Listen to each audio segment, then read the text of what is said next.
यास्मीन, जाकर खाना देखो, कहीं जल तो नहीं गया। ये तुम्हारा ही बनाया हुआ खाना है, तुम खुद जाकर देखो। मुझे यकीन है कि हमें इस आदमी के खाने से निजात मिल जाएगी। मैं खुद देखता हूँ। या अल्लाह सब्र दे। यास्मीन, मेरी बात सुनो जरा। क्या तुम दोनों में फिर से कोई नोकझोंक हुई है? अरे नहीं जवेरिया, ऐसी कोई बात नहीं है, बस हमेशा की तरह वही उसका अकड़पन। अच्छा छोड़ो इन बातों को, तुम लोग तो खुद अभी अभी सुलह करके आए हो, हमारा सोचकर परेशान मत हो। यास्मीन, सच बताओ, कहीं हमारी वजह से तो नहीं हुआ?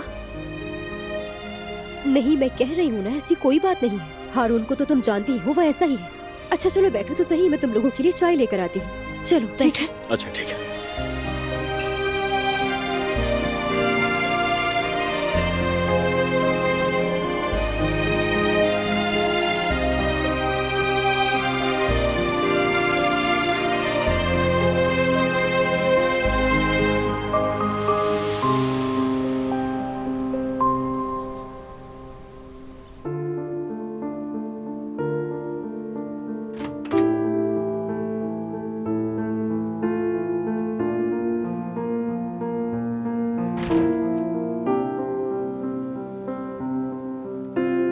बाबा की जान,